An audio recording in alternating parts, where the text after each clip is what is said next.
Men keldim kartalarimni ko'tarib 2026-yilda farzand temasiga karta rasklad qiling opa deyishganda 2026-yilda farzand ko'rish ehtimolingіз bormi? Birinchi variant, ikkinchi variant karta tanlov qilasizlar.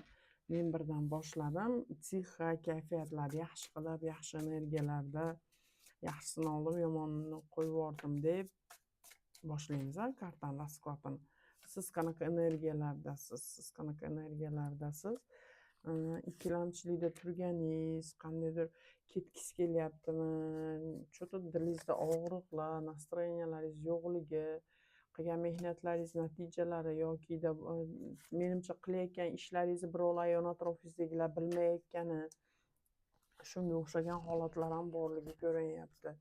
Keyin ko'proq diqqatchiliklarda qolib ketganingiz, yon atrofingizdagilardan emas, umuman siz kelib chiqqan opitlardan ancha boshingiz g'alvalariga qolib ketgani, keyin undan tashqari o'zingiz himoyada turadigan, hech kimga ham ishonvormaydigan, ko'proq sokin energiyaga tushib qolganingiz bu yerda ko'rinyapti. Undan tashqari bu yerda ko'proq sovuq energiyalardasiz, kelishmovchiliklar, diqqat bo'lib qolayotganingiz, keyin hammani ham valasiga ishonib ketaveradigan ahvolda emasligingiz, shunaqa energiyalardaligingiz tushyapti. Xo'p, 2026-yilda umuman homila bo'lish ehtimoli bormi, bo'yinsizda bo'lib qolish ehtimoli bormi, shuni ko'ramiz. 2026da bo'yinsizda bo'lish ehtimoli bormi?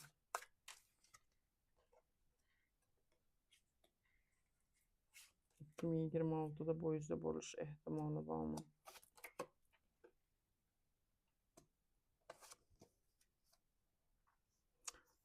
Agar tek o'tiradigan bo'lsangiz qiyinroq bo'lyapti. Menimcha bu yerda nima sabab? Siz tarafda bo'lyaptimi bu anaqa nima deydi? Sabablari siz tarafda bo'lyaptimi? Balkim eringiz tarafdan bo'layotgan bo'lishi ham mumkin, erkak kishi taraflama. Erkak kishi taraflama даже sog'ligini yaxshi ko'rsatyapti. Bu yerda ko'proq siz tarafdanmikin buni ta'siri? Sizda ko'proq doktorga qaratib, o'zingizga qaratib обязательно harakatingizni qiling. Tek o'tiradigan bo'lsangiz, bu yilda ham bo'yinizda bo'lmasligi ehtimoli bor tushyapti. Birdagilarda, ikkidagilarda nima gap? 2026da bo'yinizda bo'lish ehtimoli bormi? Shuni ko'ramiz. Birdagilarda bo'lmasligi ehtimoli ko'proq tushyapti. Siz qanaqa energiyalardasiz? Qanaqa emotsionalniy odamsiz? Mas'uliyatni biladigan odamsiz? Ko'pchilikka ko'p yaxshiliklar qilasiz bo'lishi mumkin. Pul kelayotgan bo'lishi ham mumkin.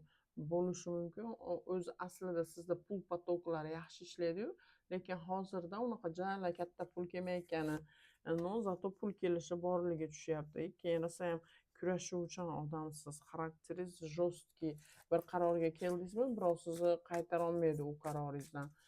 Keyin undan tashqari rosa ham kuchli energiyadaligingiz bu yerda ko'rinyapti. Yana qanaqa odamsiz bo'lishi mumkin? Bu yerda birovlar bilan, boshqalar bilan kelishuvchan odamsiz, ko'p planlar qurayotganingiz, ko'p kelajakka yaxshi energiyalarda, yaxshi e'tiborda, yaxshi kayfiyatlarda qarayotganingiz, kelajakka planlar qurayotganingiz tushib bo'lishi mumkin. Mag olamiga taalluqli odam bo'lishingiz ham mumkin, lekin nima ish qilayotgan bo'lsangiz ham bu yerda ko'proq siz qilayotgan ishingizni mutaxassissiz, o'zingiz qilayotgan ishingizni kuchli odamisiz, rosa ham keyin umniy odamsiz, aqllisiz, strategiya полностью hamma yoqda hisob kitobini olib turib harakat qilasiz. Xo'p, bo'yinizda bo'lish ehtimollari qanaqa? Inshaalloh farzand tushyapti. Birinchi variantdagilarda xudo xolasa farzand tushyapti. Bo'yinizda bo'lish ehtimoli juda ham katta. Ikkinchi variantdagilar tabriklayman inshaalloh. Opa raskladingiz to'g'ri chiqdi, xudo xolasa. Shu payt rasklad qilgan edingiz, esingizdami Mehroba deb keyin kommentlarga yozib qo'yish esingizdan chiqmasin. Go'zallarim, Allohga omonatsizlar. Qo'sha farzandli bo'lishinglarni tilab qolaman.